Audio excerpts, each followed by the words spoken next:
دورہ قرآن میں 23واں پارہ شروع کریں گے ومالی، اور اس کا مطلب ہے اور مجھے کیا ہو گیا ہے، لیکن میں سورہ یاسین سے سٹارٹ لوں گی کیونکہ سورہ یاسین کے 2 صفحوں کے بعد 23واں پارہ شروع ہو جاتا ہے۔ تو جی شروع کرتے ہیں سورہ یاسین سے۔ الحمدللہ والصلاة والسلام علی رسولہ وعلی آلہ واصحابہ اجمعین۔ اعوذ باللہ من الشیطان الرجیم، بسم اللہ الرحمن الرحیم۔ یا رب کریم، تو قرآن کریم کی وجہ سے ہم پر رحمت فرما، اس کو ہمارا امام بنا دے اور ہمارے لیے ہدایت اور رحمت کا ذریعہ بنا دے، اور اسے ہمارے حق میں حجت بنا دے قیامت کے روز، آمین یا رب۔ اچھا جی شروع کرتے ہیں۔ سورہ یاسین کی اہمیت کے بارے میں بہت سی روایات مشہور ہیں، مثلاً یہ کہ قرآن کریم کا دل ہے یہ، اور اسے قریب المرگ جو شخص ہے اس کے پاس پڑھنا چاہیے، اور اس طرح کی اور بھی کچھ روایات ہیں، لیکن سند کے لحاظ سے کوئی بھی روایت صحیح درجے کو نہیں پہنچتی، بلکہ بعض موضوع ہیں اور ضعیف ہیں۔ اور اس کی پہلی آیت یاسین کے بارے میں بھی کچھ مختلف رائے ہیں، جیسے بعض مفسرین نے اسے نبی کریم صلی اللہ علیہ وسلم کے نام، اور بعض نے اسے اللہ کے اسماء حسنہ میں سے بتلایا ہے، اور بعض نے اس کے معنی یا رجل کے معنوں میں لیے ہیں، لیکن یہ سب اقوال یعنی یہ سب باتیں بھی وداؤٹ اینی پروف ہیں، دلیل نہیں ہے اس کے بارے میں کوئی بھی۔ اگلی آیات میں قسم کھائی جا رہی ہے قرآن کریم کی اور نبی کریم صلی اللہ علیہ وسلم کی رسالت کے بارے میں بات ہے، یعنی اللہ قسم کھا رہے ہیں کہ یہ قرآن کریم یقیناً ایسی پختہ کتاب ہے جو حق اور باطل میں فرق کر دینے والی ہے، یعنی جھوٹ اور سچ واضح ہے اس میں،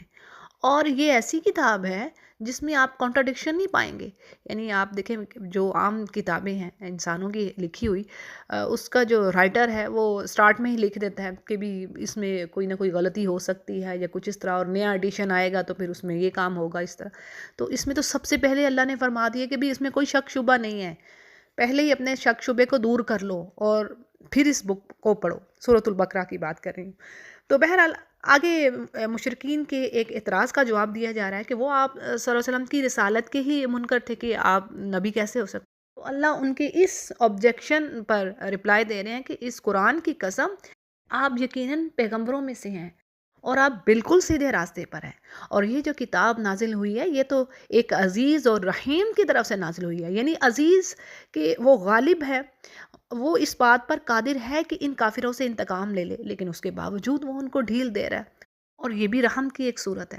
اور آپ کو بھیجا کیوں گیا؟ تاکہ آپ اپنی قوم کو ڈرائیں۔ کس چیز سے؟ یعنی اگر وہ اللہ پر ایمان نہیں لاتے تو اس بڑے عذاب کی پکڑ سے، قیامت کے دن سے جو اللہ کے سامنے حاضر ہونا ہے۔ اور اس کی تفسیر میں بات یہ آتی ہے کہ عربوں میں اسماعیل علیہ السلام کے بعد نبی کریم صلی اللہ علیہ وسلم سے پہلے براہ راست کوئی نبی نہیں آیا، تبھی اللہ فرما رہے ہیں کہ اپنی قوم کو ڈرائیے، کیونکہ ان کے پاس ایک مدت تک کوئی نبی نہیں آیا اور یہ دین حق سے بے خبر ہی رہے۔ یہاں پر اسی چیز کو بیان کیا گیا۔ پھر آگے کہا جا رہا ہے کچھ ایسے کافر ہیں کہ جن پر کلمہ کفر ثابت ہو گیا، حق القول، یعنی حق القول سے کیا مراد ہے؟ اللہ کی بات، کیونکہ اللہ سبحانہ تعالیٰ نے سورہ الف لام میم سجدہ میں فرمایا ہے کہ میری بات ثابت ہو کر رہے گی، یعنی کثیر تعداد انسانوں کی اور جنوں کی جہنم میں جائے گی۔ تو کچھ پر کلمہ عذاب ثابت ہو گیا کہ انہوں نے ایمان نہیں لانا۔ اب یہاں پر تفسیر میں کہا جا رہا ہے کہ جیسے ابو جہل، عتبہ، شیبہ وغیرہ۔ پھر آگے ان کی حالت بتائی جا رہی ہے جو قیامت کے دن ہوگی، کہ اللہ ان کی گردنوں میں توق ڈال دے گا اور پھر وہ ٹھوڑیوں تک یعنی اس توق میں پھنسے ہوں گے، جس سے ان کے سر اوپر کو الٹ گئے ہوں گے، یعنی توق کی وجہ سے وہ ادھر ادھر دیکھ سکتے نہ ہوں گے اور نہ ہی سر جھکا سکتے ہوں گے، یعنی سر اوپر ہوگا اور نگاہیں نیچے ہوں گی۔ اور پھر آگے کیا بات آ رہی ہے کہ ان کی آنکھوں کے سامنے ایک آڑ سی آ گئی ہے، یعنی یہ دنیا کی جو لذتیں ہیں، دنیا کے شہوات، مزے، جو ڈیزائرز ہیں، انہی میں یہ گرے ہوئے ہیں۔ تو ان چیزوں نے ان کے آنکھوں کے سامنے ایسا پردہ ڈالا ہے کہ انہیں کچھ نظر نہیں آتا، اور کہا جا رہا ہے کہ اے نبی آپ ان کو ڈرائیے یا نہ ڈرائیے، یہ دونوں یعنی دونوں چیزیں برابر ہیں، یہ ایمان نہیں لائیں گے۔ یہ وہی مضمون جو سورۃ البقرہ میں بھی بات آئی تھی۔ بس آپ تو صرف ایسے شخص کو ہی ڈرا سکتے ہیں جو نصیحت لے لے اور رحمان سے بن دیکھے پھر ڈرے، یعنی یہ بھی تو مشرکین دعوے کرتے تھے نا، ہمیں تو اللہ دکھائیے، ہمیں تو دیکھنا، جیسے بنی اسرائیل نے بھی تو کہا تھا لَن نُؤْمِنَ لَكَ حَتَّىٰ نَرَى اللَّهَ جَهْرًا، یعنی اے موسیٰ ہم تو تجھ پر بلیو نہیں کریں گے جب تک اللہ کو ہم اپنی نیکڈ آئی سے نہ دیکھ لیں۔ تو بات یہ ہے کہ اللہ فرما رہے ہیں کہ کچھ پر تو کلمہ عذاب ثابت ہیں، بس اب خوشخبری دیجیے ان کو جو کہ اس پر ایمان رکھ رہے ہیں، اور ان کے لیے مغفرت ہے اور اجر کریم ہے، اور بے شک ہم ہی زندہ کرنے والے ہیں مردوں کو، اور ہم لکھ رہے ہیں جو یہ آگے بھیجتے ہیں اور جو یہ پیچھے چھوڑ رہے ہیں، ما قدموا و آثارہم، اور ہر چیز ایک واضح کتاب میں لکھ رکھی ہے، یعنی اس سے مراد اعمال نامے بھی ہو سکتے ہیں اور لوح محفوظ بھی، ٹھیک ہے جی۔ اچھا جی، تھوڑی سی ڈیٹیل آپ کو میں دے دیتی ہوں۔ ما قدموا و آثارہم، یعنی قدموا سے کیا مراد ہے اور آثارہم، قدموا سے مراد وہ اعمال ہیں جو انسان خود اپنی زندگی میں کرتا ہے، جو نیکیاں خود سے وہ کما رہا ہے، ٹھیک ہے،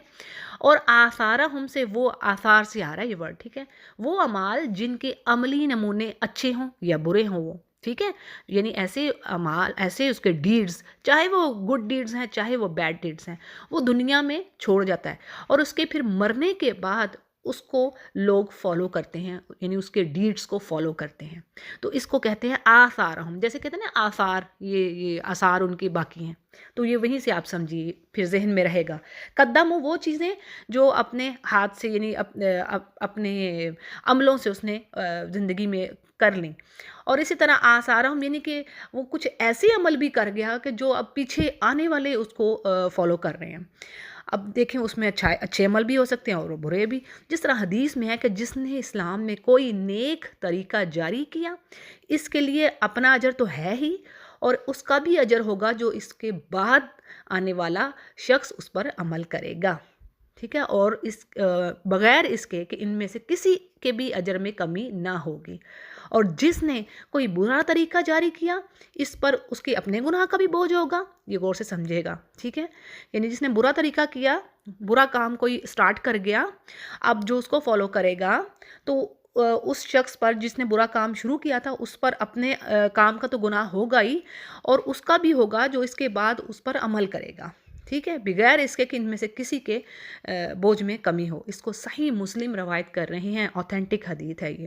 تو اللہ تعالیٰ ہمیں ان میں سے کریں جو اچھے آثار چھوڑ کے جانے والے ہوں، آمین یا رب۔ اچھا جی، اگلے پیج کو دیکھتے ہیں۔ ان آیات میں اللہ سبحانہ وتعالیٰ ایک مثال دے رہے ہیں بستی والوں کی کہ ان کے پاس یعنی کئی رسول آئے، پہلے اللہ نے 2 رسولوں کو بھیجا اس بستی کی طرف تاکہ وہ لوگ ایمان لے آئیں، لیکن انہوں نے ان کا انکار کیا، پھر اللہ سبحانہ تعالیٰ نے ایک اور رسول بھیجا تاکہ وہ مزید ان کو اسٹرانگ کرے، مضبوط کرے، لیکن بستی والوں کا جواب کیا تھا؟ یعنی انہوں نے کہا تم تو ہماری طرح معمولی آدمی ہو، اور رحمان نے تو کوئی چیز نازل نہیں کی ہے، اور تم صاف جھوٹ بول رہے ہو، یعنی تم جھوٹے ہو۔ اس پر رسولوں نے کہا کہ ہمارا رب جانتا ہے کہ بے شک ہم تمہارے پاس رسول بنا کر بھیجے گئے ہیں، اور ہمارے ذمہ تو صرف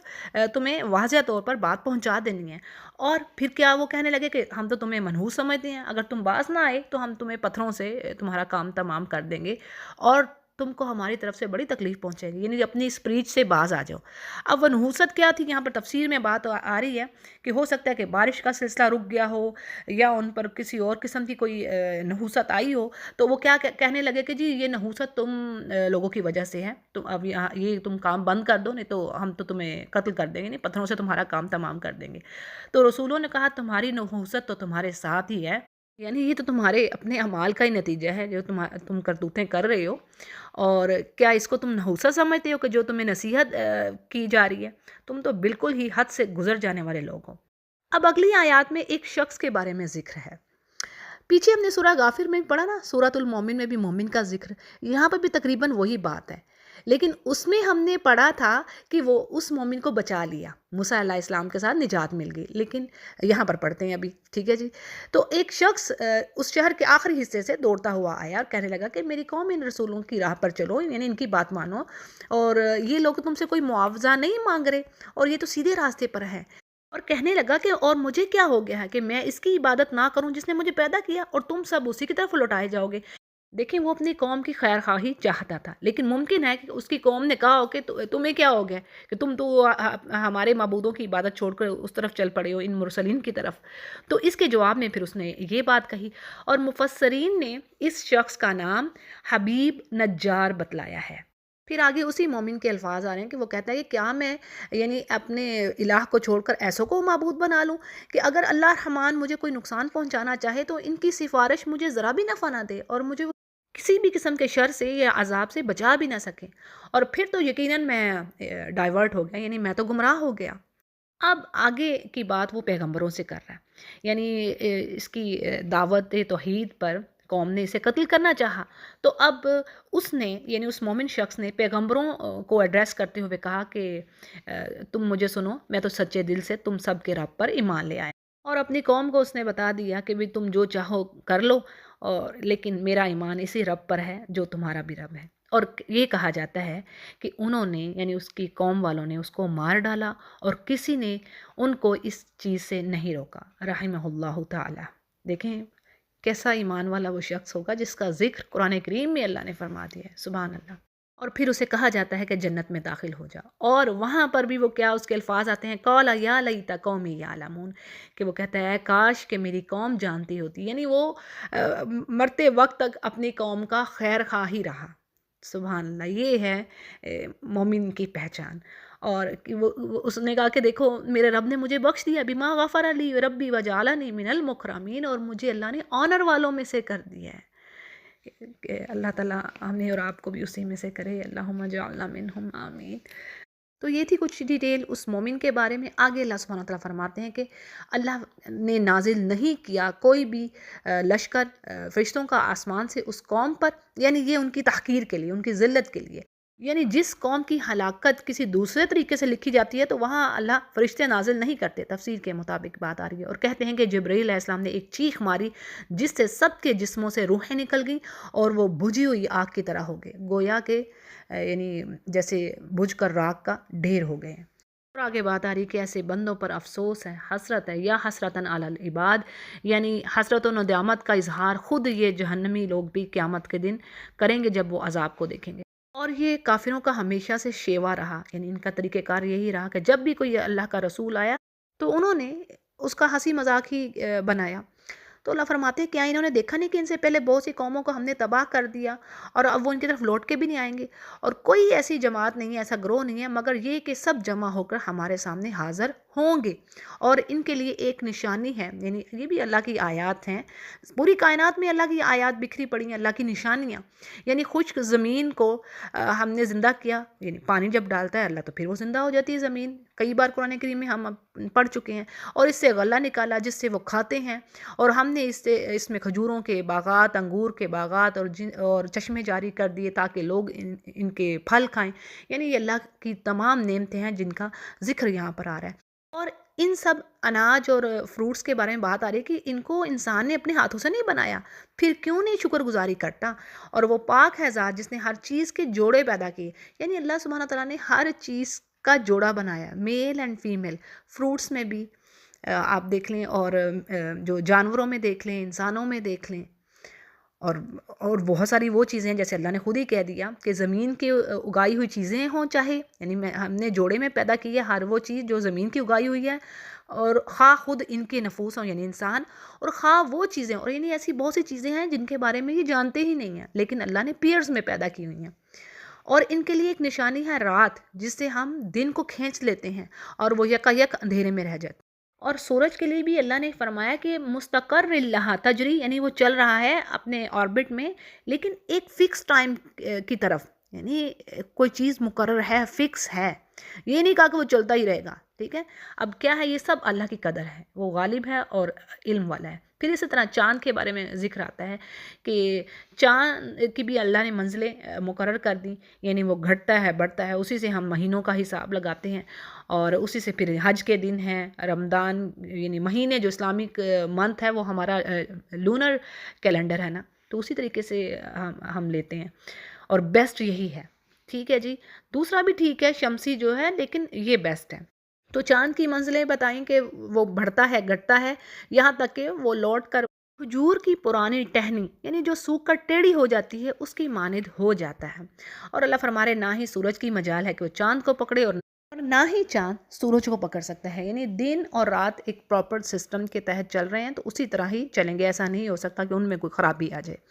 اور سب کے سب آسمان میں تیرتے پھرتے ہیں۔ پھر آگے بات ہے جی، اور ان کے لیے ایک نشانی یہ بھی ہے کہ ہم نے ان کی نسل کو بھری ہوئی کشتی میں سوار کیا، اس کی ڈیٹیل میں 2 اوپینینز ہیں، یعنی ایک تو بات یہ ہے کہ اللہ تعالیٰ اپنے احسان کا ذکر کر رہے ہیں کہ اللہ نے تمہارے لیے سمندروں میں کشتیوں کا چلنا آسان کیا تاکہ تم بھری ہوئی کشتیوں میں اپنے بچوں کو، اپنی فیملیز کو اور لوگوں کو لے کر جاتے ہو، تو اور یہ بھی اللہ کا احسان ہے تمہارے اوپر۔ پھر دوسرے معنی یہ بھی ہیں کہ اس سے مقصود کشتی یعنی نوح علیہ السلام کی کشتی ہے، اور جس میں اللہ نے ان انسانوں کو بٹھایا جن سے بعد میں نسل انسانی چلی، گویا نسل انسانی کے آبا اس میں سوار تھے۔ نوح علیہ السلام کو آدم ثانی کہا جاتا ہے نا، یعنی جب عذاب آیا تو سب کے سب کافر غرق ہو گئے، صرف مومن بچے تھے، اور مومنوں ہی کو اللہ نے کشتی پر سوار کیا تھا۔ ٹھیک ہے جی۔ مزید اللہ کی نعمتیں کہ اللہ فرماتے ہیں اور ان کے لیے اس جیسی اور بہت سی چیزیں پیدا کی جن پر یہ سوار ہوتے ہیں، اور یہ ہمیں پتہ ہی، جیسے آپ ہارسز کو دیکھ لیں، یعنی اور ایروپلین آج جو ہے بہت بڑا ذریعہ ہے ٹرانسپورٹیشن کا، ریل گاڑی، سب کچھ۔ بہرحال آگے ہے کہ اور اگر ہم چاہتے، یعنی اللہ فرماتے ہیں اگر یہ کشتیوں میں جو ان کو سوار کروا رہے ہیں تو اللہ اگر چاہتے تو ان کو ڈبو دیتے، پھر نہ ہی کوئی ان کا فریاد سننے والا ہوتا اور نہ ہی یہ بجائے جاتے، لیکن اللہ کی طرف سے یہ رحمت ہے، ایک مدت کے لیے اللہ انہیں فائدے دے رہا ہے۔ اور جب ان انسانوں سے کہا جاتا ہے کہ تم اپنے اگلے پچھلے گناہوں سے بچو تاکہ تم پر رحم کیا جائے، اور ان کے پاس تو ان کے رب کی نشانیوں میں سے کوئی نشانی ایسی نہیں آتی جس سے یہ منہ نہ پھیرتے ہوں، اور ان سے جب کہا جاتا ہے کہ اللہ کے دیے ہوئے میں سے کچھ دو، تو کافر ایمان والوں کو جواب دیتے ہیں کہ ہم انہیں کیوں کھلائیں، جنہیں اللہ چاہتا تو خود ہی کھلا دیتا۔ تو یعنی تم یہ کام کرو،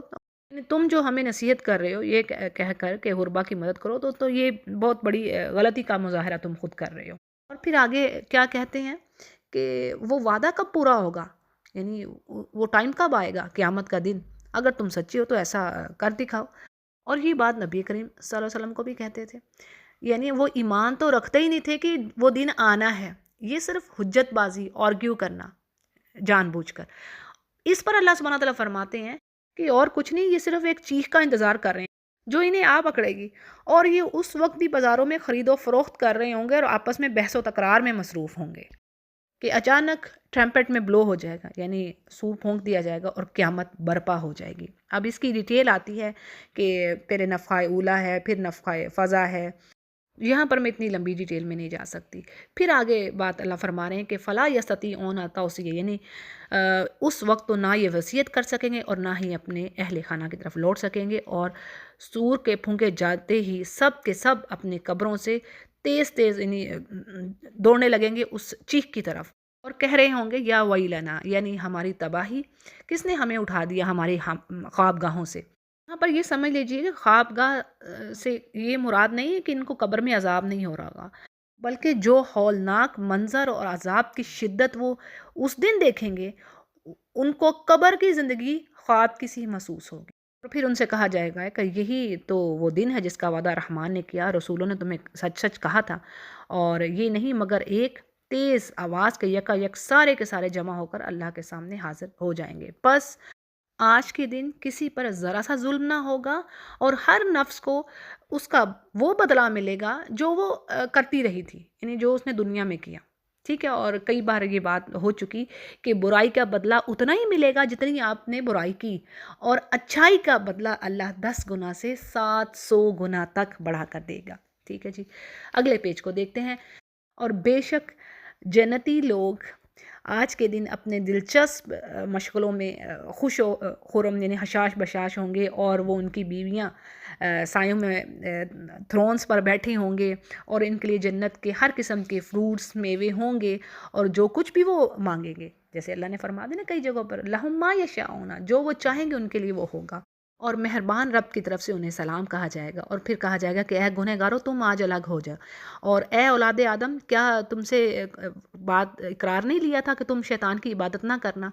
وہ تو تمہارا کھلا دشمن ہے، میری ہی عبادت کرنا۔ اچھا جی، اس وعدے سے مراد عہد الست ہے جو آدم علیہ السلام کی پشت سے نکالنے کے وقت لیا گیا تھا، یعنی یہ وہ وصیت ہے جو پیغمبروں کی زبانی لوگوں کو کی جاتی رہی کہ دیکھو اللہ کی طرف آؤ اور اسی کی عبادت کرو، یہی سیدھی راہ ہے۔ تو جیسے اللہ فرما رہے ہیں کہ میری ہی عبادت کرنا یہی سیدھی راہ ہے، اور تم شیطان کی عبادت نہ کرنا، اور شیطان نے تو تم میں سے بہت ساری مخلوق کو بہکا دیا، کیا تم عقل نہیں رکھتے؟ اور یہی وہ دوزخ ہے جس کا تم سے وعدہ کیا گیا تھا، اب اپنے کفر کا بدلہ پانے کے لیے اس میں داخل ہو جاؤ۔ اور پھر کہا جائے گا کہ الیوم نختم علی افواہہم، یعنی آج کے دن ہم ان کے منہوں پر مہر لگا دیں گے، سیلڈ اپ ہو جائیں گے، اور ان کے ہاتھ اور ان کے پاؤں گواہیاں دیں گے، باتیں کریں گے، گواہیاں دیں گے ان کاموں کی جو یہ کرتے تھے۔ سورہ فصلت میں آپ کو بتا چکی ہوں۔ اور آگے اللہ فرماتے ہیں اگر ہم چاہتے تو ان کی آنکھیں بے نور، یعنی ان کو اندھا کر دیتے، اور یہ رستے کی طرف دوڑتے پھرتے لیکن انہیں کچھ دکھائی نہ دیتا۔ اور اگر ہم چاہتے تو ان کی جگہ ہی پر ان کی صورتیں مسخ کر دیتے، یعنی ان کی جو پیدائش ہے اس میں تبدیلی، انسان سے پتھر یا جانور کی شکل تبدیل کر دینا، اور پھر نہ یہ چل سکتے اور نہ ہی لوٹ سکتے۔ تو یہ عذاب سے اللہ ہمیں ڈرا رہا ہے کہ دیکھو میں ان سب چیزوں کے کرنے پر قادر ہوں، کہ میں تمہاری شکلیں مسخ کر کے رکھ دوں، تمہیں اندھا کر دوں، یعنی تم سے دنیا میں بھی عذاب کا تمہیں مزہ چکھا کر میں بدلہ لے سکتا ہوں، لیکن اللہ مہلت دے رہا ہے، اللہ غفور الرحیم ہے کہ بندہ کب میری طرف پلٹ آئے۔ پھر آگے بات آتی ہے کہ اللہ فرماتے ہیں کہ اور جسے ہم بوڑھا کر دیتے ہیں اسے پیدائشی حالت کی طرف، یعنی اس کو الٹا کر دیتے ہیں، پھر بھی وہ نہیں سمجھتے۔ یعنی یہ بھی ایک اللہ کی نشانی ہے، دیکھیں ذرا کہ بعض لوگوں کو اللہ اتنی لمبی عمر دیتے ہیں کہ ان کو پھر وہیں الٹا اس کی یعنی بچوں والی اس کی حالت کر دیتے ہیں، جوانی اس کی ختم ہوگی۔ بچے میں کیا ہوتا ہے، اس میں سمجھ نہیں ہوتی، کمزوری ہوتی ہے جسمانی طور پر، تو یہی چیزیں ہیں، یعنی بڑھاپے اللہ فرما رہے ہیں نا، میں اس کو الٹا کر دیا، یعنی بچوں والی حالت میں پھر سے لے آیا۔ اور آگے قرآن کے آنر کے بارے میں بات ہو رہی ہے کہ ہم نے اس پیغمبر کو شعر نہیں سکھائے اور نہ ہی یہ اس کے لائق ہے، یہ تو ایک واضح نصیحت ہے تاکہ ہر اس شخص کو آگاہ کر دیا جائے جو زندہ ہے۔ اب زندہ ہونے سے کیا مراد ہے، یعنی جس کا دل صحیح ہے، جو حق بات کو قبول کر رہا ہے، جو دین اسلام کو، اللہ کی بات کو بخوشی لے رہا ہے، تو یہ ہے زندہ شخص۔ اور اس قرآن کے اتارنے کا مقصد کہ کافروں پر حجت ثابت ہو جائے، یعنی کافروں جو کفر پر جو ڈٹے ہوئے ہیں، ان پر ان کے لیے کوئی ایکسکیوز نہ بچے کہ ہمارے پاس تو کوئی نبی ہی نہیں آیا اور نہ ہی کوئی کتاب آئی جو ہمیں بتلاتی۔ لاسٹ پیج ہے جی، اور اس پر بھی اللہ کی نعمتوں کا ذکر ہے کہ اللہ سبحانہ تعالیٰ فرماتے ہیں کیا انہوں نے ان چیزوں کی طرف نہیں دیکھا جن کو ہم نے اپنے ہاتھوں سے بنایا، یعنی ان میں ان کے لیے چوپائے جانور پیدا کیے جن کے یہ مالک ہو گئے، یعنی انہوں نے کنٹرول کر لیا، وہ تابع ہیں ان کے، اور کرنے والا کون ہے، وہی خالق حقیقی۔ اور پھر ان میں سے بعض تو ان کی سواریاں کے کام آتے ہیں اور بعض کا یہ گوشت کھاتے ہیں، اور انہیں ان میں سے اور بھی بہت سارے فائدے ملتے ہیں جیسے کہ ان کا دودھ پینا، اور کیا یہ شکر ادا نہیں کرتے، اور وہ اللہ کے سوا دوسروں کا معبود بناتے ہیں، یعنی دوسروں کو الہ بناتے ہیں، اس سے مدد مانگتے ہیں، حالانکہ ان کی مدد کی طاقت ہی نہیں وہ رکھتے، یعنی وہ تو اپنے ہی نہیں مدد کر سکتے تو ان کی کیا کریں گے۔ لیکن پھر بھی یہ مشرکین کیسے ہیں کہ یہ اپنے ان معبودوں کی مدافعت کے لیے، ان کو ڈیفینڈ کرنے کے لیے سرگرم ہوتے ہیں، یعنی ایکٹیو حاضر باش کھڑے ہیں۔ پھر نبی سے کہا جا رہا ہے کہ آپ ان کی اس بات پر غم نہ کیجیے، ہم ان کی پوشیدہ اور علانیہ سب باتوں کو خوب جانتے ہیں، یعنی جو کچھ یہ کر رہے ہیں اللہ کو خوب معلوم ہے، اور آپ کے لیے تو اللہ ہی کافی ہے۔ یہ ایک وضاحت ہے مزید۔ اور اللہ فرماتے ہیں کیا انسان کو اتنا معلوم نہیں کہ ہم نے اسے نطفے سے پیدا کیا ہے، پھر وہ صریح جھگڑالو یعنی جھگڑا کرنے والا بن بیٹھا، اور اس نے ہمارے لیے مثالیں بیان کر رہی ہیں، حالانکہ اپنی پیدائش کو بھول گیا کہ ہے کیا چیز تھا، کس نطفے سے تمہیں پیدا کیا، تم چیز کیا تھے، اور پھر تم کیسے کہ اللہ پر کیسی کیسی باتیں کرنے لگے۔ اور کیا کہتا ہے کہ ان گلی سڑی ہڈیوں کو کون زندہ کرے گا، تو اللہ فرماتا ہے کہ ان کو کہیے کہ انہیں وہ زندہ کرے گا جس نے انہیں اول مرتبہ پیدا کیا۔ کیسی بے وقوفی والی بات ہے کہ ماں کے پیٹ میں تمہاری حفاظت کون کر رہا تھا، یہ سمجھ نہیں آتی انسانوں کو، ویسے بڑے عقل مند بنے بیٹھے ہیں۔ تو جو ماں کے پیٹ سے تمہیں باہر لے آیا ہے، جس نے تمہیں ذرے سے کمال تک پہنچا دیا ہے، تو وہ تمہاری گلی سڑی ہڈیوں کو جمع نہ کرے گا، تو وہ تو سب کی پیدائش کا خوب جاننے والا ہے۔ پھر وہی تو ہے جس نے تمہارے لیے سبز رخ سے آگ پیدا کر دی، جسے تم یک یک آگ سلگاتے ہو۔ اس کی وضاحت میں یہ بات آتی ہے کہ کہتے ہیں کہ عرب میں دو درخت ہیں، ان کی دو لکڑیاں آپس میں رگڑی جائیں تو آگ پیدا ہوتی ہے، یعنی سبز درخت سے آگ پیدا کرنے کے حوالے سے یہی اشارہ مقصود ہے۔ پھر آگے بات آ رہی ہے کہ جس نے آسمانوں اور زمین کو پیدا کیا، کیا وہ ان جیسوں کو پیدا کرنے پر قادر نہیں ہے؟ بے شک وہ قادر ہے، اور وہی تو پیدا کرنے والا ہے، دانا ہے۔ اور جب کسی چیز کا وہ ارادہ کر لے تو صرف اس کے لیے اتنا ہی کہنا کافی ہے کہ ہو جا، تو وہ ہو جاتی ہے۔ بس پاک ہے وہ ذات جس کے ہاتھ میں ہر چیز کی بادشاہت ہے، سوورنٹی ہے اس کی ہر چیز پر، اور اسی کی طرف تم سب لوٹائے جاؤ گے۔ تو جی سورہ یاسین مکمل ہوئی الحمدللہ۔ اب سورہ الصافات کو شروع کرتے ہیں۔ بسم اللہ الرحمن الرحیم۔ ان پہلی آیات میں فرشتوں کی صفات کا ذکر ہے، اور یہ آیات، پہلی 10 آیات جو ہیں، ان کو جادو کے توڑ کے لیے پڑھا جاتا ہے۔ ایک حدیث سے یہ بات ثابت ہے۔ تو کیا صفات ہیں فرشتوں کی؟ قسم ہے صف باندھنے والے فرشتوں کی، جو پوری طرح ڈانٹنے والے ہیں اور پھر اللہ کے ذکر کی تلاوت کرنے والے ہیں۔ یقیناً تم سب کا معبود ایک ہی ہے، اور آسمان اور زمین اور ان کے درمیان کی تمام چیزوں اور مشرقوں کا رب بھی وہی ہے، اور ہم نے آسمان دنیا کو ستاروں سے یعنی سجا دیا اور حفاظت کی سرکش شیاطین کی۔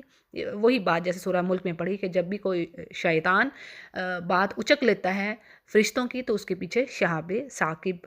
مارا جاتا ہے۔ تو یہی بات یہاں پر کہی گئی، اور ان کو بھگانے کے لیے یہ ایک دائمی عذاب کا سلسلہ ہے۔ مگر جو کوئی شیطان ایک آدھ بات اچک لے بھاگے تو فوراً ہی اس کے پیچھے وہی شعلہ لگ جاتا ہے۔ اور کافروں سے پوچھئے کہ کیا آیا ان کا پیدا کرنا زیادہ مشکل کام ہے، یا پھر ہم نے جنہیں پیدا کیا؟ اب یہاں پر ڈیٹیل میں بات آ رہی ہے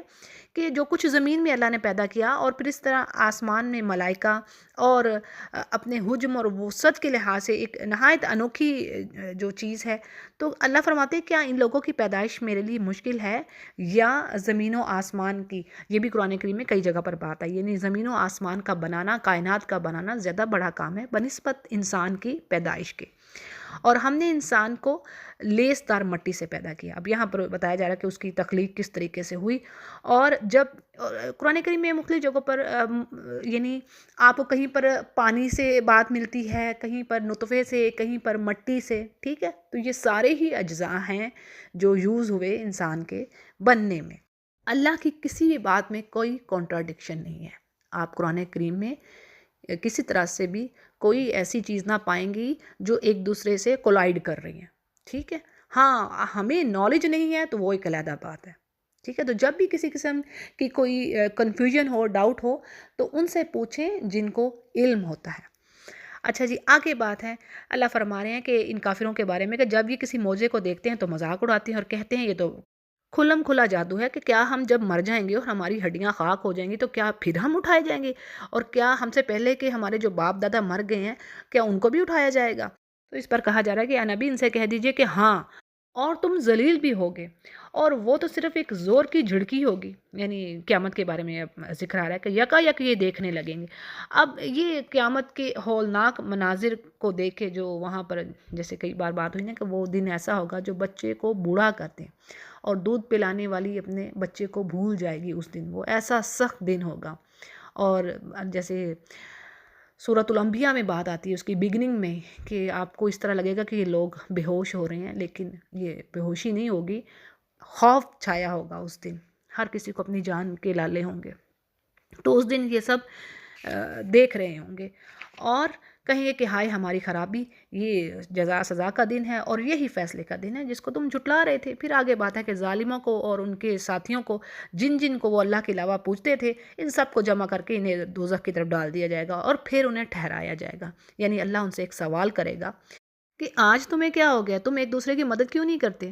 آج تو تم سب کے سب بڑے فرما بردار بن گئے۔ پھر وہ ایک دوسرے سے بھی سوال و جواب کریں گے، یعنی جہنمی، اور وہ کہیں گے کہ تم تو ہمارے پاس ہماری دائیں طرف سے آتے تھے، یعنی شیطانوں کو کہیں گے جو ان کے شیطان ساتھی ہوں گے، اور وہ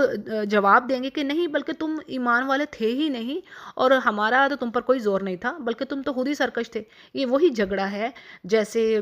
ہم نے پڑھا سورہ غافر میں، پڑھا ہے نا کہ متکبرین سے وہ جو کمزور جہنمی ہیں وہ کہیں گے کہ ہم تو تمہیں فالو کرتے تھے، اب کچھ عذاب کی کمی کروا دو، تو وہ کہیں گے اب تو سب کے سب ہم اسی میں ہیں اور فیصلہ ہو گیا، یعنی بھگتے ہیں اب عذاب ہی۔ تو یہاں پر بھی وہی چیز آ رہی ہے کہ وہ کہتے تھے تم ہی ہمیں بہکانے والے تھے، تو انہوں نے کہا کہ تم تھے ہی نہیں ایمان والے۔ اب آگے بات آ رہی کہ اب تو ہم سب پر رب کی بات ثابت ہوگی، وہی مضمون ہے، اب ہم سب عذاب کا مزہ چکھنے والے ہیں، اور ہم نے تو تمہیں گمراہ نہیں کیا، تم تو خود ہی گمراہی میں تھے۔ سو اب آج کے دن تو سب کے سب عذاب میں ہیں، اور ہم، اللہ فرماتے ہیں آگے کہ ہم گنہگاروں کے ساتھ اسی طرح کیا کرتے ہیں، یعنی دائمی عذاب کے وہ مستحق تھے۔ اور یہ وہ لوگ ہیں کہ جب ان سے کہا جاتا تھا کہ اللہ کے سوا کسی یعنی کوئی معبود نہیں، تو یہ پھر سرکشی کرتے تھے اور کہتے تھے کہ کیا ہم اپنے معبودوں کو ایک دیوانے شاعر کی وجہ سے چھوڑ دیں؟ یعنی آپ صلی اللہ علیہ وسلم کو کافروں نے شاعر کہا، مجنوں کہا، اور آپ کی دعوت کو یعنی جنون، دیوانگی اور قرآن کو شعر سے تعبیر کیا، اور کیا کیا باتیں ہیں، کیا کیا طعنے نہ دیے، اور پھر کس کس طرح آپ کے اگینسٹ انہوں نے پلاننگز کی۔ تو یہ وہی چیز آ رہی ہے۔ تو اللہ فرما رہے ہیں کہ نہیں، بلکہ یہ تو سچا دین میرے رسول لائے، اور یقیناً اب تم دردناک عذاب کا مزہ چکھنے والے ہو، اور تمہیں اسی کا بدلہ دیا جائے گا جو تم کرتے تھے۔ وہی بات کہ جتنی وہ برائی کر کے لائیں گے ان کو اتنا ہی بدلہ دے گا۔ اللہ کسی پر ظلم نہیں کر رہا، یعنی یہ بھی اللہ کا ظلم نہ ہوگا کہ اللہ ان کو آگ میں ڈالے گا، بلکہ یہ عدل کا تقاضا ہے۔ اللہ نے یہاں پر کہا تو ہے بھئی میں شرک نہیں معاف کروں گا، تو پھر ان کو آگ میں ڈالنا ظلم تو نہ ہوا نا۔ اچھا جی، اگلی آیات اب اللہ کے بندوں کے بارے میں ہے جن کو اللہ جنت دے گا، یعنی اللہ فرما رہے ہیں میرے خالص برگزیدہ بندے، ان کے لیے اللہ نے روزی مقرر کی ہے، ہر طرح کے میوے اور باعزت وہ آنر میں ہوں گے، نعمتوں والی جنتوں میں ہوں گے، تختوں پر ایک دوسرے کے سامنے بیٹھے ہوں گے، یعنی تھرونز پر، اور جو ڈرنکس ان کو دیے جا رہے ہوں گے صاف شفاف، اور جو کہ پینے میں لذیذ ہوگی، یعنی ایسی شراب ہوگی، ڈرنک ہوگی جو کہ صاف ہوگی اور پینے میں نہایت مزے کی، اور اس سے نہ درد سر ہوگا اور نہ ہی اس کے پینے سے وہ اپنے ہوش کھوئیں گے۔ اور ان کے پاس نیچی نظروں والی بڑی بڑی آنکھوں والی حوریں ہوں گی، یعنی جو ان کی بیویاں ہوں گی، اور ایسی جیسے کہ چھپائے ہوئے انڈے جیسے، یعنی اتنی خوبصورت ہوں گی۔ اسی طرح حدیث کے الفاظ ہیں کہ اگر جنتی عورت ذرا سا جھانک لے دنیا کی طرف، تو جو اس کی اوڑھنی ہے اس سے ساری دنیا روشن ہو جائے، یعنی اس قدر جس کی اوڑھنی ایسی ہوگی تو اللہ نے اس کو کتنا خوبصورت بنایا ہوگا۔ تو یہ اللہ کی نعمتیں ہیں، سبحان اللہ۔ اور اس کے علاوہ بہت ساری جگہ صورتوں میں آپ کو سورۃ الواقعہ کو پڑھیے، اس میں آپ کو بڑی پیاری ڈیٹیل ملتی ہے، سورہ رحمان کو پڑھیے، اس میں آپ کو 2 جنات کے بارے میں ملتا ہے کہ جیسے 2 گریڈز ہیں، ٹھیک ہے۔ ان 2 صورتوں میں ذرا ڈیٹیل کچھ زیادہ ہے، ٹھیک ہے جی، یہاں پر بھی آ رہی ہے۔ پھر جنتی ایک دوسرے سے بات چیت بھی کریں گے، یعنی ان میں سے ایک جنتی دوسرے سے کہے گا کہ میرا ایک ساتھی تھا جو مجھ سے کہا کرتا تھا دنیا میں کہ قیامت کے آنے کا یقین، کیا تو قیامت کے آنے کا جو یقین رکھتے ہیں تو کیا تو ان میں سے ہے؟ اور کیا جب ہم مر کر ہڈی اور مٹی ہو جائیں گے تو کیا اس وقت ہمیں بدلہ دیا جائے گا ہمارے اعمال کا؟ تو اور وہ کہے گا کہ تم چاہتے ہو کہ جھانک کر اس کو دیکھیں گے، یعنی جنتی اپنے دوسرے جنتی ساتھیوں سے کہے گا کہ دنیا میں جو اس کا شیطان ساتھی تھا، جو اس کو یہ کہتا تھا کہ تم اس پر یقین رکھتے ہو اس بات پر مر کر دوبارہ زندہ ہونے پر، تو اب وہ جنتی کہہ رہا ہے کہ کیا تم دیکھنا چاہو گے میرے اس ساتھی کو؟ تو جب وہ جھانکیں گے اس کو، یعنی وہ جہنم میں دیکھنا چاہیں گے اسے، تو اس کو دیکھیں گے، یعنی درمیانے درجے میں اس کو چلتا پھرتا دیکھیں گے جہنم میں، تو وہ پھر جنتی اس وقت اس کو دیکھ کر قسم کھائے گا واللہ کے قریب تھا کہ مجھے یہ برباد کر دیتا ہے۔ یعنی دوستیاں برے لوگوں کی کس طرح دیکھیں یہاں پر بات پتہ چل رہی ہے، برباد کر دینے والی ہوتی ہیں۔ اور اگر وہ کہتا ہے کہ میرے رب کا احسان نہ ہوتا تو میں بھی دوزخ میں جانے والوں میں سے ہوتا، اور کیا یہ صحیح ہے کہ ہم مرنے والے ہی نہیں؟ یعنی پھر وہ کہتا ہے کہ یہ بات سچ ہے نا کہ اب ہمیں موت نہیں آئے گی سوائے اس کے کہ جو پہلی موت آئی، اور نہ ہی ہمیں اب عذاب دیا جائے گا۔ پھر تو یہ بہت بڑی کامیابی ہے، اور ایسی کامیابی کے لیے عمل کرنے والوں کو عمل کرنا چاہیے۔ تو یہ ساری باتیں جنتی اپنے جنتی ساتھیوں سے کہے گا۔ پھر آگے ذکر آتا ہے اگلی آیات میں جہنم کے بارے میں، اور ہلا دینے والی آیات ہیں، یعنی اللہ فرماتے ہیں کہ کیا یہ مہمانی اچھی ہے، یہ جو پیچھے گزری ہے، یعنی وہ شخص باتیں کر رہا ہے، تو اللہ فرماتے ہیں کیا یہ مہمانی اچھی ہے، یا پھر زقوم کے درخت کا کھانا کھانا، یعنی جو جہنمیوں کو دیا جائے گا۔ اور زقوم کے معنی بدبودار اور کریہ چیز کے نگلنے کے ہیں، اور اس درخت کا پھل بھی کھانا اہل جہنم کے لیے سخت برا ہوگا، کیونکہ یہ سخت بدبودار، کڑوا اور نہایت کریہ ہوگا۔ بعض مفسرین کہتے ہیں کہ یہ درخت دنیا کے درختوں میں سے ہیں اور عرب اس کو جانتے ہیں، جبکہ بعض کہتے ہیں کہ یہ کوئی دنیاوی درخت نہیں ہے اور اس سے اہل دنیا نا واقف ہے۔ پھر آگے ہلا دینے والی آیات ہیں اس درخت کے بارے میں کہ بے شک اللہ نے ظالموں کے لیے اس کو سخت آزمائش بنایا، اور بے شک یہ جو درخت ہے جہنم کی جڑ سے نکل رہا ہے، یعنی اس کی گہرائی سے، اور جس کے جو خوشے ہیں، یعنی اس کے جو کھانے کے جو فروٹس کہلائیں، شیطانوں کے سروں کے جیسے ہوں گے۔ یعنی جس طرح کسی اچھی چیز کے لیے مثال دی جاتی ہے نا کہ وہ چیز ایسی ہے جیسے وہ کوئی بہت ہی بہترین چیز کی مثال دی جاتی ہے، اور اس کے لیے یعنی ایسی مثال دی گئی ہے کہ شیطانوں کے سر، یعنی سب کریہ چیز۔ پھر آگے بات آتی ہے کہ جہنمی اس درخت سے کھائیں گے اور اسی سے پیٹ بھریں گے، پھر پھر اس پر ان کو پینے کے لیے گرم جلتا ہوا پانی دیا جائے گا، اور زقوم کے کھانے کے بعد، گرم پانی پینے کے بعد انہیں دوبارہ جہنم میں پھینک دیا جائے گا۔ پھر آگے اللہ فرماتے ہیں کہ یقین جانو کہ انہوں نے اپنے باپ دادا کو بھی بہکا ہوا پایا، یعنی وہ بھی کافر تھے اور یہ بھی اسی نقش قدم پر چلے، اور ان میں سے پہلے بھی بہت سے لوگ بہک چکے، اور جن میں ہم نے ڈرانے والے رسول بھی بھیجے تھے، یعنی کتنی قومیں اللہ نے ہلاک کی، لیکن ہر قوم کے پاس نبی آیا۔ یہ قرآن کریم میں اللہ نے جگہ جگہ فرما دی کہ میں نے کسی بستی پر ظلم نہیں کیا، بلکہ اس کے اہل جو تھے خود ہی ظلم کرنے والے تھے۔ اور اب آپ دیکھ لی کہ جنہیں دھمکایا گیا تو ان کا انجام کیا ہوا، سوائے اللہ کے برگزیدہ بندوں کے، یعنی اللہ نے ان کو تو بچا لیا۔ کئی جگہوں پر یہ بات آئی ہے، اور ہمیں نوح نے پکارا تو ہم نے کیسے ہم اچھے دعا قبول کرنے والے ہیں۔ یعنی نوح علیہ السلام کی مثال دی گئی کہ 950 سال تک انہوں نے تبلیغ کی، اس کے باوجود ان کی قوم سے چند ہی لوگ نکلے جو کہ مومن تھے۔ پھر جب انہوں نے محسوس کیا کہ اب یہ تو ایمان نہ لائیں گے، تو پھر اللہ نے کہا کہ اب ان پر عذاب آنا ہے اور ان کو اب ہلاک کیا جائے گا۔ اور پھر اللہ نے انہیں اور ان کے گھر والوں کو زبردست مصیبت سے بچایا، اور ان کی اولاد کو ہم نے باقی رہنے والا بنا دیا۔ وہی جو بات پہلے ہم پڑھ چکے نا، کہ ساری نسل انسانی کو اللہ نے غرق کر دیا، سوائے وہ جو کشتی میں سوار ہوئے تھے، ٹھیک ہے نا، بس ساری نسل انسانی دوبارہ انہی سے چلی۔ اور مفسرین کے مطابق نوح علیہ السلام کے 3 بیٹے تھے، حام، سام، یافس، اور انہی سے نسل چلی۔ اور پھر اللہ سبحانہ تعالیٰ نے نوح علیہ السلام کا ذکر آنے والی قوموں میں باقی رکھا، یعنی ذکر خیر ان کا، یعنی قیامت تک آنے والے اہل ایمان نوح علیہ السلام پر سلام بھیجتے ہیں اور بھیجتے رہیں گے، جیسے اللہ نے فرمایا کہ نوح پر تمام جہانوں میں سلام ہو۔ سبحان اللہ۔ اور اللہ فرماتے ہیں کہ ہم نیکی کرنے والوں کو اسی طرح بدلا دیتے ہیں، نیت خالص ہو، اللہ تعالیٰ قبول فرمائے ٹوٹے پھوٹے سے کام جو ہم لوگ بھی کر رہے ہیں۔ اور کہا جا رہا ہے کہ بے شک نوح علیہ السلام ہمارے ایمان والے بندوں میں سے تھے۔ پھر آگے اگلی آیات میں ابراہیم علیہ السلام کے بارے میں ذکر ہے کہ وہ بھی اہل دین کے اسی گروہ میں سے تھے جن کو نوح علیہ السلام کی طرح اللہ کی طرف سے خاص توفیق نصیب ہوئی۔ اور آگے ان کی صرف بیان ہو رہی ہے کہ اللہ فرماتے وہ اپنے رب کے پاس بے عیب دل لائے تھے، اور ابراہیم علیہ السلام نے اپنے باپ اور اپنی قوم سے کہا کہ تم کن چیزوں کو پوج رہے ہو، یعنی تم اللہ کو چھوڑ کر ان ہاتھوں سے گھڑے ہوئے معبودوں کو اپنا الہ سمجھ رہے ہو، اور یہ بتاؤ کہ تم نے رب العالمین کو آخر کیا سمجھ رکھا ہے، یعنی ایسی کبھی حرکت پر تم کیا سوچتے ہو کہ وہ تم سے ناراض نہیں ہوگا اور تمہیں سزا نہ دے گا۔ اگلی آیات میں ایک واقعہ بیان ہوا ہے جو ابراہیم علیہ السلام اور ان کی قوم کے درمیان ہوا۔ اس واقعے کی ڈیٹیل کچھ اس طرح ہے کہ ان کی قوم ایک دن باہر جا کر بطور عید اور قومی تہوار کے منایا کرتی تھی۔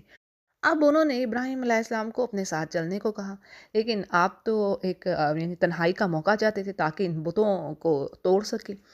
انہوں نے یہ غنیمت جانا کہ یہ ساری قوم تو باہر میلے میں جا رہی، تو میں اپنا جو منصوبہ ہے میں اپنی پلاننگ پوری کروں گا۔ اب جب قوم نے انہیں ساتھ چلنے کا کہا تو آپ نے کہا کہ میں تو بیمار ہوں، یعنی ستاروں کی گردش بتا رہی ہے کہ میں بیمار ہونے والا ہوں، اور یہ بات جھوٹی بھی نہیں تھی۔ یعنی ہاں تفسیر میں بات آ رہی ہے کہ ہر انسان کچھ نہ کچھ، یعنی اس میں ایک تو بیماری تو ہوتی ہے، لیکن دوسری بات کہ ابراہیم علیہ السلام جو ان کی قوم شرک کر رہی تھی اس چیز سے بڑے یہ بہت بڑا روگ تھا جسے دیکھ کے وہ کڑتے رہتے تھے۔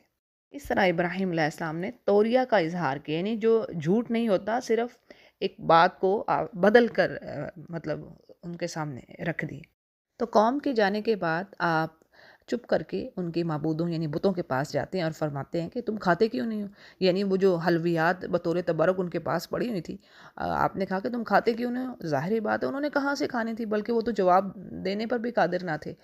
اور پھر کہا کہ تمہیں کیا ہے کہ تم تو بات تک نہیں کرتے، اور پھر پورے زور سے دائیں ہاتھ سے آپ نے یعنی ان بتوں کو پاش پاش کر دیا، سوائے ایک بڑے بت کے، اور وہ کلہاڑی بڑے بت کے کندھے پر رکھ دی۔ یہ بات روایات میں آتی ہے۔ اب کیا تھا کہ جب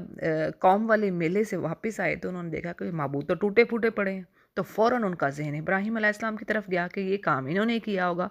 کیونکہ سورۃ الانبیاء میں بھی پھر ڈیٹیل آتی ہے مزید کہ انہوں نے کہا کہ یہی ایک نوجوان تھا جو ہمارے بتوں کے خلاف باتیں کرتا تھا۔ اب انہیں مطلب ابراہیم علیہ السلام کو پکڑ کر لایا گیا اور عدالت میں حاضر کیا گیا۔ اب وہاں پر ابراہیم علیہ السلام کو موقع مل گیا۔ جب پہلی بات انہوں نے پوچھی کہ یہ بت ہمارے آپ نے توڑے ہیں، تو ابراہیم علیہ السلام کہتے ہیں اس بڑے سے پوچھو، بلکہ یہ کام تو اس نے کیا، اور ان سے پوچھو اگر یہ بولتے ہیں۔ تو یہ سورۃ الانبیاء کی آیت نمبر 58 سے لے کر 85 تک آپ کو سورۃ الانبیاء میں ڈیٹیل ملتی ہے، یعنی یہ سٹوری ملتی ہے ابراہیم علیہ السلام کی۔ اب کیا ہے کہ ابراہیم علیہ السلام انہیں کہتے ہیں کہ تم انہیں پوچھتے ہو جنہیں تم خود بناتے ہو، ان مورتیوں کو تم پوچھتے ہو، حالانکہ تمہیں اور تمہاری بنائی ہوئی چیزوں کو تو اللہ ہی نے پیدا کیا ہے۔ یعنی یہ جو مورتیاں ہیں، تصویریں ہیں، جسے تم اپنے ہاتھوں سے بنا لیتے ہو، پھر کہتے ہو یہی ہمارا معبود ہے، تو یہ سب ان سب کا خالق تو اللہ ہے۔ تو اب وہ کیا کہتے ہیں کہ ان کے لیے ایک مکان، یعنی وہ باز تو آنے والوں میں سے نہیں تھے، اور کہنے لگے کہ ابراہیم علیہ السلام کے لیے ایک مکان بناؤ اور اس میں دہتی ہوئی آگ ڈال دو۔ اب انہوں نے یہی پلاننگ کی ابراہیم علیہ السلام کے ساتھ، اور یعنی یہ مکر کرنا چاہا، لیکن اللہ فرما رہے کہ ہم نے انہی کو ہی نیچا کر دیا، یعنی اللہ نے اس آگ کو ٹھنڈا کر دیا، گلزار بنا دیا ابراہیم علیہ السلام کے لیے۔ اور جب ابراہیم علیہ السلام کو یعنی مایوسی ہو گئی کہ اب ان کی قوم تو پلٹ ہی نہیں رہی بلکہ ان کو قتل کرنے کے در پہ ہے، تو انہوں نے کہا کہ میں اب اپنے رب کی طرف ہجرت کرنے والا ہوں۔ اور کہا یہ جاتا ہے کہ ابراہیم علیہ السلام کا یہ واقعہ عراق میں پیش آیا، اور پھر یہاں سے وہ ہجرت کر کے شام چلے گئے، اور وہاں جا کر اولاد کے لیے انہوں نے دعا کی۔ اللہ نے انہیں بشارت دی ایک بردبار یعنی حلیم بردبار بچے کی، یعنی اسماعیل علیہ السلام کی، یہاں پر تفسیر میں بات آ رہی ہے۔ اب جب وہ بچہ اپنی اس عمر کو پہنچا کہ ان کے ساتھ چلے پھرے، یعنی اس لائق ہو گیا کہ بلوغت کے قریب پہنچ گیا، اور بعض یہ کہتے ہیں کہ اس وقت یہ بچہ 13 سال کا تھا، تو ابراہیم علیہ السلام نے خواب دیکھا۔ تو انہوں نے اپنے بیٹے سے کہا کہ اے میرے پیارے بچے، میں خواب میں اپنے آپ کو تجھے ذبح کرتے ہوئے دیکھ رہا ہوں، اب تو بتا کہ تیری رائے کیا ہے۔ اس پر بیٹے نے جواب دیا کہ ابا، جو حکم ہوا ہے آپ اسے پورا کیجئے، انشاءاللہ آپ مجھے صبر کرنے والوں میں سے پائیں گے۔ سبحان اللہ! دیکھیں باپ کیسا اللہ کا فرمان بردار، اور بیٹا بھی اسی طرح وہی چیز۔ اب اس کے بارے میں ڈیٹیل کچھ اس طرح ہے کہ جو میسنجر کا ڈریم ہوتا ہے، پیغمبر کا جو خواب ہوتا ہے، وہ وہی ہوتی ہے، ایک طرح سے اللہ کی طرف سے حکم ہوتا ہے جس پر عمل کرنا ضروری ہوتا ہے۔ بیٹے سے مشورے کا مقصد یہ تھا کہ بیٹا بھی آخر اس بات کو پورا کرنے کے لیے کس حد تک تیار ہے۔ اور پھر آگے سٹوری کا جو پارٹ بڑھتا ہے کہ ابراہیم علیہ السلام نے اسماعیل علیہ السلام کو کروٹ پر لٹا لیا، یعنی جس طرح جانور کو ذبح کرتے وقت قبلہ رخ کر لیا جاتا ہے، اور اللہ سبحانہ تعالیٰ نے پھر آواز دی کہ اے ابراہیم، یقیناً تو نے اپنے خواب کو سچا کر دکھایا۔ یعنی سبحان اللہ، ابراہیم علیہ السلام پورے دل سے اپنے بچے کو ذبح کرنے کے لیے زمین پر لٹا دیتے ہیں۔ اسی وقت اللہ سبحانہ تعالیٰ نے ان کا وہ نیک عمل، وہ صرف نیک عمل نہ تھا، وہ بہت بڑا عمل تھا۔ دیکھیں بات سمجھنے کی کہ انہوں نے پہلے دعا مانگی اولاد کے لیے، اولاد نہیں تھی ان کے پاس، تو جب اللہ نے اولاد دی اور وہ اس قابل ہو گئی، یعنی بلوغت کے قریب پہنچنے کو، تو دیکھیں کس قدر محبت ماں باپ کو ہو جاتی ہے اولاد سے۔ تو اللہ کیا چاہتے تھے کہ ابراہیم علیہ السلام اللہ کی محبت میں کسی کو شریک نہ کریں، ایون کہ اپنی اولاد سے بڑھ کر مجھے محبوب رکھیں، اور انہوں نے ثبوت دے دیا۔ آج ہمیں دیکھیں، ہم تو چھوٹی چھوٹی چیزوں پر ایمان چھوڑ رہے ہیں، چھوٹی چھوٹی سی چیزیں ہوتی ہیں اور اللہ ہم سے ریکوائرمنٹ ہے کہ بھئی یہ کام نہ کرو، لیکن ہم اس کو پورا نہیں کر رہے، تو پھر دعوے ہم کس بات کے کریں؟ ہم تو اللہ سے محبت رکھتے ہیں۔ تو اس محبت کے بدلے میں جو ابراہیم علیہ السلام نے اللہ سے کی، اب اللہ سبحانہ تعالیٰ نے کیا کیا کہ ایک ذبیحہ، ایک مینڈھا اللہ نے جنت سے جبرائیل علیہ السلام کے ذریعے سے بھیجا، اور اسماعیل کی جگہ اسے ذبح کیا گیا، اور پھر اسی سنت ابراہیمی ہی کو قیامت تک اللہ کے قرب، اللہ کے پلیئر کا ایک سورس بنا دیا، ذریعہ بنا دیا۔ اور وہ کب ہوتی ہے؟ عید الاضحیٰ۔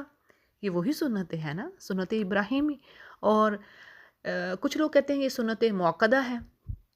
اور کچھ کہتے ہیں کہ یہ ایک گروہ اسکالرز کا یہ بھی کہتا ہے کہ جی یہ جو کہ صاحب نصاب ہیں، مالدار لوگ ہیں، ان پر فرض ہے۔ بہرحال ابن عباس رحمہ اللہ اور اس طرح ابن عثیمین رحمہ اللہ قربانی کو سنت موقدہ میں ہی لیتے ہیں۔